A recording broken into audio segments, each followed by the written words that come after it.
저에게는 사랑하는 아내와 가족처럼 지내는 처제가 있어요. 그 둘과 한평생을 사랑하며 의지하고 지낼 줄 알았던 저의 삶이 하루아침에 바뀌고 말았네요. 아내와 처제가 어떻게 그런 행동을 같이 한 건지. 아내를 처음 만난 건 대학교 1학년 때 동아리 활동을 하다가 만나게 되었어요. 한창 베스 낚시에 미쳐 있을 때라 봄부터 가을까지 새벽만 되면 강으로 저수지로 다닐 때였어요. 그때만 해도 루어 낚시는 여자들에게 생소하기도 하였고 낚시라는 장르 자체가 비인기 종목이라 동아리에 여자가 있다고 생각도 못했는데 아내가 있는 거예요. 아내를 처음 보았을 때 몸매가 좋네, 얼굴이 이쁘네, 이런 생각보다는 어떻게 여자가 낚시를 좋아할 수 있지? 뭐 이런 호기심이 생겼어요. 왜냐하면 이전 여자친구가 데이트 장소를 강이나 저수지로 데리고 다녔더니 넌 나에 대한 배려가 너무 없다. 베스랑 살지. 왜 나랑 사귀냐. 이런 걸로 싸우다가 헤어졌었거든요. 이런 내 입장에서는 아내가 얼마나 신기하던지. 하루는 너무 궁금해서 물어봤어요. 땡땡아, 넌 남자친구 안 만들어? 딱 보면 몰라? 진심 몰라서 묻는 건데. 그럼 내가 물어보자. 넌 왜 여자친구 안 만드는 건데? 그거야 여자 만날 시간이 없어서 그렇지. 베스가 주인님 어서 오셔서 저를 괴롭혀주세요 하는데 어떻게 내가 여자친구를 만들 수 있겠어. 그건 배신이지. 이하 동문이다. 헛소리 그만하고 이번 주에는 어디 갈 건데? 아내는 남자에 관심이 없었던지 이번 주에 어디로 가는 건지만 궁금해했어요. 일단 장소를 정하기 위해 동호회 사람들에게 말해보니 매번 가는 곳보다는 안 가본 강계 쪽으로 가자고 했어요. 보통은 텐트나 먹을거리를 챙겨가지 않고 가지만 이번에는 멀리 가는 만큼 이것저것 챙겨가자는 의견이 많았어요. 멤버는 남자 3명, 여자 1명 이렇게 정해졌고 전날에 장도 봐놓고 미리 제 차에 옮겨놓기까지 했어요. 약속 당일 새벽 4시쯤 만나서 이동하기로 했는데 아내는 약속 시간 10분 전에 미리 도착하였고 남자 2명이 문제였어요. 전화 걸어서 얼른 오라고 좀 해봐. 안 봤는데 어떡해. 걔들 뭐야, 술 먹고 자는 거 아니야? 아내는 친구들이 나오지 않는 거에 화가 난 건지 티딩 시간을 놓칠까 봐 안달이 나서 그런 건지는 모르겠지만 짜증을 엄청 내면서 계속 전화만 걸어보라고 하는 거예요. 두 친구에게 전화를 번갈아 해봐도 받지 않았고 설령 받는다고 해도 늦을 게 분명해서 아내에게 말했어요. 다음에 갈까? 아님 가까운 곳에 가서 할래? 무슨 소리야. 내가 얼마나 이날을 기대했는데. 일단 우리 먼저 출발하자. 그럼 그럴까? 지금 출발해야 피딩 시간을 맞출 것 같기는 한데. 둘이서 그렇게 결정을 내리고 서둘러 목적지를 향해 출발을 해서 필드에 거의 도착할 때쯤 친구에게 전화가 왔어요. 역시나 예상대로 전날 새벽까지 술을 먹다가 친구 자취방에서 잠이 들었다 말하며 일어나 보니 지금이라고 하는 거예요. 친구에게는 필드에 도착했다고 말하고 혹시나 올 수 있으면 연락하라고 말한 뒤에 해가 뜨기 전에 텐트를 대충 펴놓고는 채비를 하기 시작했어요. 허벅지 장화 가지고 온 거야? 내가 인터넷으로 알아보니깐 여긴 수심이 낮아서 물에 들어가서 던져야 입질이 온다고 하던데. 당연하지. 난 더 깊게 들어가려고 웨이더를 챙겨왔어. 여기서 말하는 웨이더는 가슴까지 올라오는 장화인데 보통 갯벌 같은 곳에 가면 어민들이 입고 있는 거랑 비슷하다고 보시면 돼요. 가슴 장화가 편리하기는 한데 혹시나 실수로 넘어지거나 하면 물이 들어와서 몸이 엄청 무거워지고 빠지기라도 한다면 너무 위험한 장화예요. 야, 안 넘어지게 조심해라. 너 빠져도 나 못 건져준다. 걱정도 팔자네. 그럴 시간에 얼른 채비나 끝내. 그렇게 아내랑 전 낚시를 시작했고 소문대로 필드에는 큰 녀석들이 많아서 시간 가는 줄 모르고 고기들을 낚아 내기 시작했어요. 낚시를 시작한 지 3시간 정도 지났을까요? 술 먹고 뻗어버린 친구가 다시 전화가 오는 거예요. 전화를 건 이유는 자신들도 오후에 출발할 수 있다고 이동하지 말고 거기 있으라는 거였어요. 어차피 늦게까지 낚시를 할 생각으로 온 거라 알았다고 말하고는 아내에게도 친구들이 오후에 온다고 말하려는 찰나에 갑자기 옆에서 비명 소리가 나는 거예요. 무의식적으로 소리가 난 쪽으로 고개를 돌려보았고 물속에 있는 돌을 헛디뎠는지 아내가 파닥거리면서 허우적거리고 있었어요. 너무 놀래서 달려가 보니 흥분을 한 아내는 혼이 나가 버린 듯이 발버둥만 치고 있더군요. 야, 정신 차려! 아내는 놀라서 그런지 허우적만 거리고 일어설 생각을 못하는 거예요. 전 몸을 일으켜주면서 말했어요. 정신 차리라고. 여기 별로 안 깊어. 물이 허리 정도까지는 왔지만 당황만 안 했다면 그냥 혼자서도 일어설 수 있는 수심이었거든요. 캑캑캑. 뭐라고? 정신이 들었는지 일단 나 좀 일으켜줘. 안에 물이 들어가서 못 일어나겠어. 미안. 그걸 생각 못했네. 어깨에 손 올려봐. 아내를 부축하다시피 일으켜 세워서는 텐트 있는 곳으로 갔어요. 내가 조심 좀 하라고 했지. 누군 빠지고 싶어서 빠진 줄 알아? 잘한다, 잘해. 너 옷은 더 가지고 온 거는 있어. 아니, 어떡하지? 하필 아래 위로 입고 온 옷이 흰색이라 장화를 벗는데 티랑 바지 쪽에서 뭔가가 보이기 시작하는 거예요. 아내는 그런 사실을 모르는지 서슴없이 계속 움직였고 정말 그러면 안 되는데 저는 뭔가가 변하기 시작했어요. 괜히 들켜버리면 상황이 이상하게 돌아갈 것 같아서 차에 옷이 있는지 보고 온다고 말하고는 서둘러 텐트에서 나왔어요. 차로 가보니 다행히도 뒷좌석에 바람막이가 하나가 있었고 트렁크에는 체육복 바지가 있더군요. 일단 이걸로 갈아입어. 아내는 옷을 봤더니 냄새를 한번 맡아보고는 텐트 안으로 들어갔어요. 아내가 옷을 갈아입는 동안 나도 장화를 벗으면서 잠시 쉬려고 하는데 텐트 안에서 흘러나오는 부시럭부시럭 거리는 소리가 왜 그렇게 크게 들리던지 온통 신경은 텐트로 집중이 되었어요. 얼마나 집중을 했는지 아내가 텐트 자크 내리는 소리에 깜짝 놀라서 입에서 나오는 아무 말이나 하기 시작했어요. 내가 웨이더는 조심하라고 했잖아. 조심했거든. 바닥에 돌이 그렇게 미끄러운 줄 알았나? 일단 이거 먹고 몸에 열이나 내라. 아이스박스에 있는 맥주를 꺼내서는 아내에게 하나 던져 주니 알겠다 말하면서 옷을 말려달라고 내미는 거예요. 아무 생각 없이 받아든 옷을 텐트 끈에다가 하나하나 널기 시작하는데 생각지도 못한 속옷이 나와서 너무 당황했어요. 너 혹시 다 벗고 갈아입은 거야? 그럼 어떡해. 찝찝한데. 넌 그런 것 좀 모른 척 해주면 안 되냐? 알았어. 멋쩍어서 얼른 나머지 옷들을 널고는 아이스박스에 있는 맥주를 꺼내서 먹기 시작했어요. 한바탕 소란을 겪어서 그런지 맥주가 술술 잘 넘어가기 시작했고 어느새 사온 맥주를 다 먹게 되었어요. 새벽에 일어나서 피곤했는지 아내는 잠깐만 누워있을게 라고 말하더니 잠이 들어버리는 거예요. 그 모습에 나도 피곤한 느낌이 들어서 과자랑 맥주 빈캔들을 치우고는 최대한 떨어져서 잠들었어요. 얼마나 잤을까요? 오른쪽 팔이 결리고 피가 안 통하는 느낌이 들어서 나도 모르게 눈을 떴고 생각지도 못한 상황이 눈앞에 벌어져 있었어요. 분명히 떨어져서 누웠는데 아내가 내 팔을 베고는 바짝 다가와 있었고 그녀의 숨결이 제 얼굴을 간지럽히고 있는 거예요. 지금껏 여자보다는 친구 또는 낚시 파트너라고만 생각했었는데 뭐랄까 갑자기 심장이 터질 것 같이 뛰기 시작했어요. 어떻게 해야 하는지 몰라서 당황을 하다가 그녀 얼굴을 아니 입술만 눈에 들어오는 거예요. 도저히 충동적인 감정을 이기지 못하고 조심스럽게 아주 천천히 아내의 입술에 저의 입술을 갖다 대었어요. 그 순간 그녀가 눈을 뜨더군요. 솔직히 뺨을 한 대 맞아도 상관없는 상황이었는데 아내는 개슴츠레하게 눈을 뜨더니 예상하지 못한 행동을 하기 시작했어요. 팔을 베고 있던 머리를 내 가슴 속에 파묻고는 얼굴을 들어서 더욱 제 얼굴 쪽으로 갖다 대는 거예요. 아내의 그런 모습에 용기를 더 내어서 다시 한번 입술을 가져갔어요. 얼마나 심장이 두근대던지 결국 텐트 안에서 서로의 모든 걸 알아갔네요. 그렇게 서로에게 다가간 후 휴대폰이 울렸어요. 전화를 받아보니 오후에 온다던 친구였고 잠시 후면 도착한다는 거예요. 그때부터 당황한 아내는 널어놓았던 옷을 빨리 가지고 오라며 소리를 지르고 전 헐레벌떡 옷가지들을 들고 왔던 기억이 남아있네요. 텐트에 있던 휴지를 마지막으로 치우니 친구들이 도착했고 저희는 아무렇지 않은 듯 행동하며 일행들을 맞이했어요. 그 뒤로는 낚시를 어떻게 했는지 기억도 잘 나지 않고 둘이서 친구 몰래 손도 잡고 뽀뽀도 하면서 연인이 된 걸 즐겼어요. 그 후로 알콩달콩 잘 사귀다가 1년이 지나갈 무렵에 나라에서 저를 찾더군요. 할 수 없이 군대를 입대하게 되어 눈물의 이별을 마친 후 군복무를 시작했어요. 입대하고 나서 다른 남자들과 낚시를 가는 건 아닐까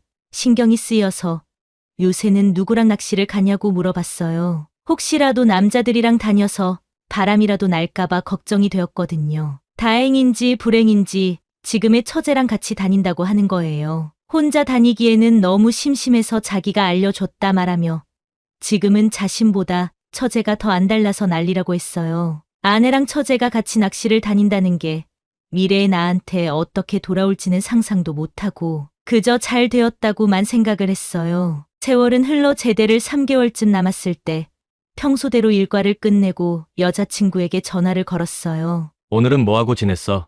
그냥 학교 갔다가 몸이 좀 피곤해서 일찍 들어왔어. 많이 안 좋아? 목소리가 너무 힘이 없어. 오빠. 아니야. 목소리에 힘이 하나도 없이 무슨 말을 하려다가 말길래 덜컥 겁이 나는 거예요. 군대 선임이고 후임이고 이별하는 사람이 너무나 많아서 내 차례가 온 건가 라는 생각이 들었거든요. 왜? 무슨 일인데? 그게 아니라 나 생리를 안 해. 심장이 철렁거리며 내려앉더군요. 지난번 아내가 면회 와서 외출 나갔던 게 머릿속을 빠르게 스쳐 지나갔어요. 병원에는 가본 거야? 오늘 검사하고 왔어. 임신이래. 어떻게 해야 될지도 모르겠고 식은땀이 나기 시작했어요. 책임감이 없어서 모른 척하고 싶다. 그런 부분은 아니었고요. 당장 옆에 있어주지도 못하고 사회 경험이 없어서 내가 바로 돈을 지원해 줄 수 있을까? 또 집에는 어떻게 말하지? 이런 복잡한 생각들 때문이었어요. 자기는 어떻게 하고 싶어? 아내 역시 생각이 복잡을 것 같아서 의중을 물어보니 모르겠다고만 말하길래 이거 하나만은 확실하게 말해줬어요. 난 아기를 포기하고 싶지는 않아. 무책임한 말 같겠지만 나 믿고 조금만 기다려 볼래? 확실하게 아내에게 진심을 전달하니 그제야 안심을 하길래 나만 믿으라고 하고는 전화를 끊었어요. 아내를 챙겨줄 사람이 없어서 곧장 부모님에게 알렸고 노발대발 하시다가 이미 벌어진 일이라 어쩔 수 없이 어머니가 나서서 아내를 챙겨주었어요. 처갓집에는 3개월 후 제대를 하고 소식을 알리러 찾아뵙고는 빌고 또 빌었어요. 솔직히 그날 장인 어른한테 맞아 죽어도 할 말도 없었고요. 어찌어찌해서 양가 부모님의 허락은 받았으나 당장 살 곳이 문제였어요. 얼마 전까지 군인이라 돈을 모아둔 것 하나 없었기 때문에 염치 없지만 부모님에게 손을 벌려서 작은 빌라 전세를 구했어요. 집을 구하면 숨을 좀 돌릴 수 있겠다고 생각했는데 또 다른 문제인 생계가 발목을 잡았어요. 대학교를 복학한다는 거는 꿈도 못 꾸었고 기술 없이도 당장 돈을 많이 주는 일거리가 필요했어요. 실질적으로 어린 나이에 기술 없이 돈을 많이 주는 곳은 거의 없더군요. 급한 대로 택배 상하차를 시작하였고 같이 시작한 사람들은 힘들다고 다 그만둘 때 저는 버티고 또 버티었어요. 이런 저의 모습을 이쁘게 보았던지 일한 지 6개월 정도 되었을 때 소장님이 이러지 말고 차라리 택배 배송 일을 시작해 보라는 거예요. 배송 구역도 아주 좋은 곳은 못 주지만 그래도 돈은 어느 정도 들고 갈 수 있는 곳으로 해주겠다고 했어요. 정말 고민을 하다가 대출을 받아서는 트럭을 한 대 구입했고 번호판도 대여를 해서는 사업자를 내고 지입으로 들어갔어요. 하루 밥값도 아끼려고 도시락을 싸서 다니면서 억척같이 돈을 모았던 것 같아요. 그렇게 한 푼 두 푼 모으다 보니 딸아이가 학교를 들어갈 때쯤에 목돈도 어느 정도 모였고 아내랑 의논해서 평수가 좀 더 넓은 곳으로 이사를 가기로 결정했어요. 딸아이 학교 문제도 있고 해서 근처 여러 곳을 알아보다가 처제가 자기 집 근처를 적극 권유하는 거예요. 아파트 단지 근처에 초등학교랑 중학교도 붙어 있어서 애를 키우기에는 정말 좋다고 했어요. 학교도 근처에 있고 평소 새벽에 출근해서 밤늦게 오기 때문에 아내를 챙겨주지 못한 게 마음에 걸렸었는데 처제가 옆에 있다면 괜찮을 것 같다는 생각도 들었어요. 처음 이사를 가고 나서는 얼마나 좋던지 훗날 이게 화근이 될지는 단 한 번도 생각하지 못했어요. 평소 집에 소홀하다고 매번 핀잔을 주던 아내가 처제랑 낚시를 다니면서 그런 소리는 일절 안 하고 연애 시절로 돌아간 듯 행동하였거든요. 그러다가 하루는 아내가 처제랑 같이 낚시를 가자는 거예요. 여보, 땡땡이랑 낚시 같이 가려면 채비 사야 되는 거 아니야? 요즘 수초가 올라와서 버딩 치려면 쉐드엄 좀 사야 될 것 같기는 한데 그럼 오전에 동생이 소개시켜준 곳 있는데 같이 가볼래? 거기 사장님 너무 친절하고 사람도 좋더라. 평소 채비는 가격 때문에 인터넷으로 자주 사곤 했는데 아내가 너무 적극적으로 나와서 할 수 없이 매장으로 향했어요. 매장에 도착해서 주차를 하고 있으니 아내가 처제에게 연락을 했는지 주차장에서 처제를 만나 가게에 같이 들어갔어요. 이리저리 매장을 둘러보며 구경을 해보니 가격만 비싸고 종류도 많이 없어 실망하고 있을 때 가게 주인으로 보이는 남자가 다가와서는 반갑게 인사를 했어요. 여기서 의아했던 게 아내랑 처제가 과할 정도로 가게 남자랑 친한 모습을 보여주는 거예요. 사장님, 신랑이랑 오늘 오랜만에 나갈 건데 땡땡 저수지 알아요? 알다마다요. 오늘 오후에 나도 가볼까 생각 중인데요. 우리도 거기 갈 건데 그럼 같이 가서 포인터 좀 알려주세요. 아내의 갑작스러운 초대에 마치 기다린 사람처럼 그러자고 하는 거예요. 솔직히 처음 본 사람과 가는 게 부담스러웠지만 아내가 먼저 초대한 거라 아무런 말도 못하고 저수지로 같이 갔어요. 필드에 도착해서는 이곳저곳 설명도 해주고 아내와 처제가 아닌 저에게 계속 말을 걸면서 농담을 거는데 첫인상과는 다르게 사람이 참 좋아 보이더라고요. 오랜만에 나온 낚시라 시간 가는 줄 모르고 하고 있을 때 아내가 슬그머니 옆으로 왔어요. 오늘 가게 사장님한테 민폐를 끼쳐서 미안하다고 집에 가서 술이라도 한 잔 대접하는 게 어떻겠냐고 물어보는 거예요. 첫인상도 나쁘지 않고 처음 만났지만 공통된 주제인 낚시 이야기를 마음껏 할 수 있을 것 같아 그러자고 했어요. 알았다는 말을 듣자마자 아내는 그 남자에게 가더니 웃으면서 대화를 나누고는 오케이 사인을 보내더군요. 아쉬운 마음에 캐스팅을 몇 번 더 하고 나서 채비랑 낚시대를 차에 싣고는 집으로 향했어요. 안주는 배달시켜 먹기로 하고 집 앞 편의점에서 술을 사서 들어가는데 문득 의아한 생각이 들기 시작했어요. 처제는 그 남자랑 친분을 쌓은 지 꽤 오래된 것 같아 보였고 아내도 이사 오고 얼마 안 있다가 알게 된 것 같은데 한 번도 그 남자에 대해 말한 적이 없었거든요. 아내는 집에 도착해서는 불이 나게 주방에서 자니며 접시들을 꺼내서 세팅을 하기 시작했고 배달 음식도 타이밍 좋게 도착해서 뒤풀이를 시작할 수 있었어요. 4명 모두가 좋아하는 낚시 이야기와 술까지 더해지니 친해지는 건 순식간이었어요. 어느덧 술자리는 무르익어갔고 시간은 어느덧 새벽을 향해 가고 있을 때 그 남자가 느닷없이 아내에 대한 칭찬을 계속하는 거예요. 남이 내 아내를 칭찬하면 기분이 좋아야 정상인데 자꾸 선을 넘는 듯한 말을 하길래 속으로는 EX끼 선을 넘네 란 생각을 몇 번 했어요. 동생한테는 땡땡이가 아까워. 너가 좀 잘해. 남자가 밖에서만 잘한다고 잘하는 게 아니야. 이쁜 여자는 남자가 잘 닦아주고 아껴줘야 빛나는 거야. 뭐 이런 소리를 하는 거예요. 더 이상 듣기 거북해서 뭐라고 할라 치면 아내랑 처제는 그 남자 말에 맞장구를 치면서 어쩜 그렇게 잘하시냐고 땡땡. 사장님 같은 남자 만나서 결혼을 했어야 한다고 말하는 거예요. 짜증이 너무 나서 밖에 나가서 담배를 한 대 피고 들어오니 공기가 틀려졌다고 해야 하나.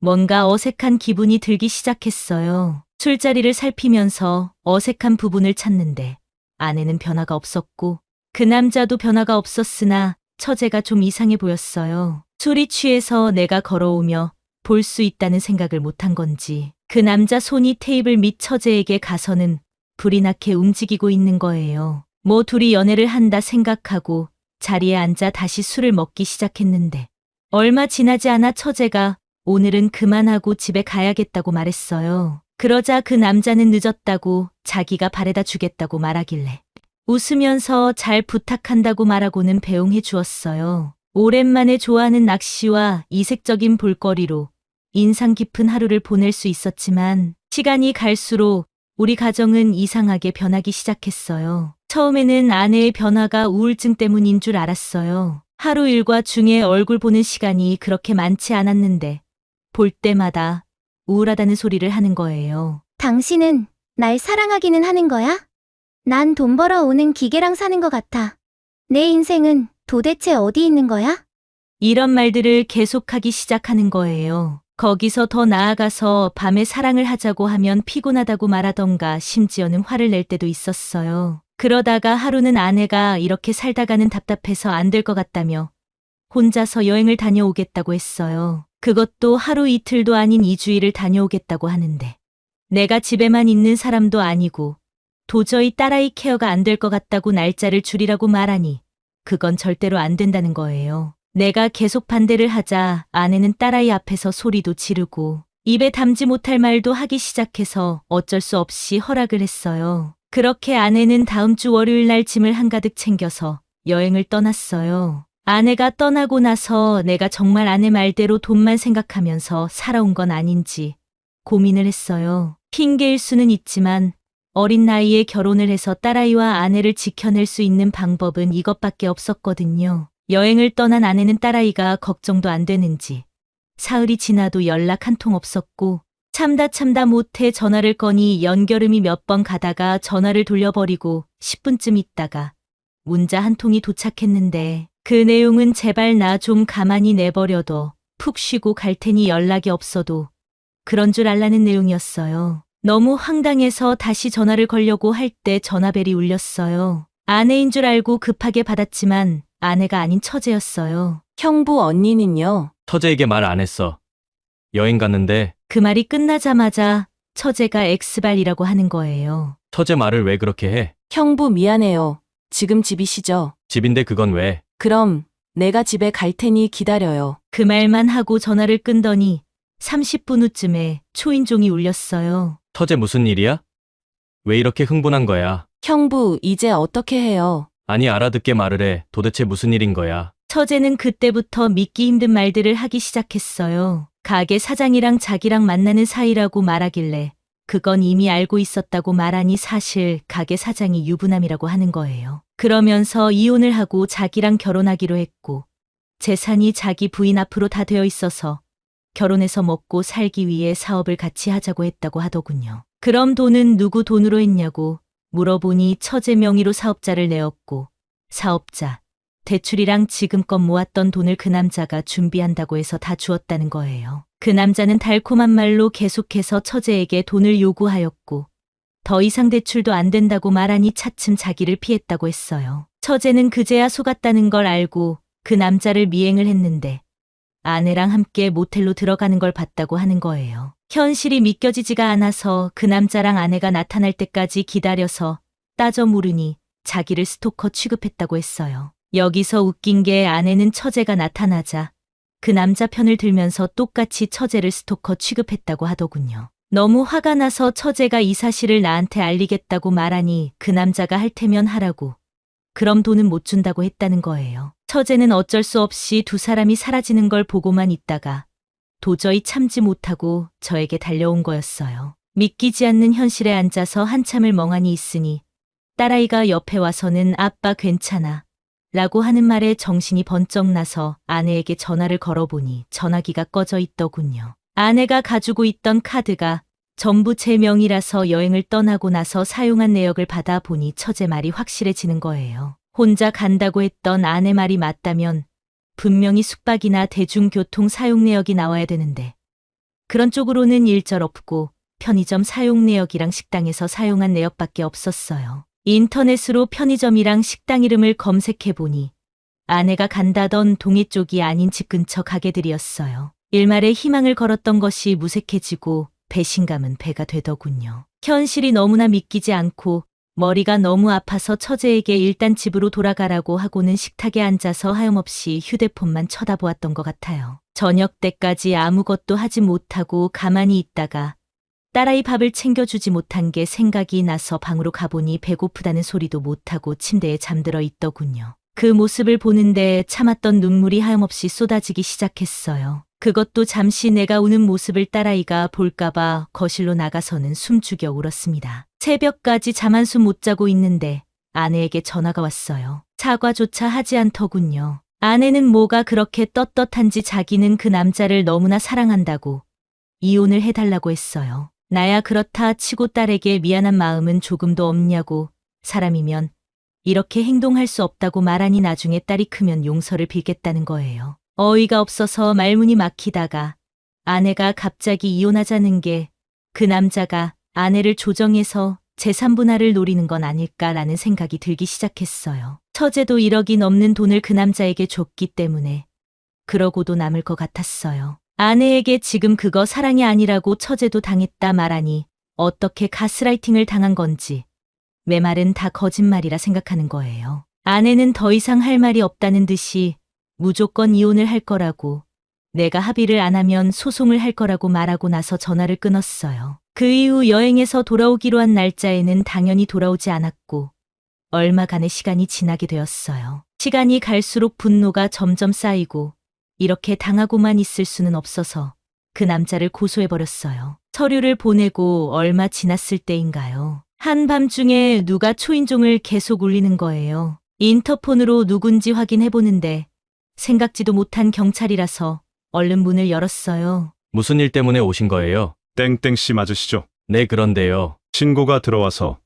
그런데 측정기를 좀 불어주실 수 있나요? 자다가 봉창 두드리는 것도 아니고 음주운전이라니. 신고 때문에 오셨다고 해서 화도 내지 못하고 요구 상황에 따라 측정을 했고 당연히 나오지는 않았어요. 경찰분들은 연신 죄송하다고 말하고 돌아가시긴 했는데 왠지 누가 그런 건지 느낌이 오더군요. 이뿐만이 아니었어요. 느닷없이 스토킹 고소장이 날라오기도 했고 불법 주거 침입으로 신고가 들어가기도 했어요. 예상하시는 대로 지금 말한 전부 아내가 벌인 일이었어요. 귀책 사유가 본인에게 있으면 이혼이 안 된다는 걸 알고 하나만 걸리라는 식으로 했는 거였어요. 분명히 아내는 그 남자의 코치를 받았을 거고요. 이 정도 일을 당하니 아내에 대한 사랑의 마음도 멀어지더군요. 하지만 누구 좋으라고 이혼을 해줄 수도 없고 딸아이를 봐서는 아내를 설득해서 집으로 돌아오게 해야 하는 건지 이러지도 저러지도 못하고 이러고 있네요. 부모님은 그만 포기하라고.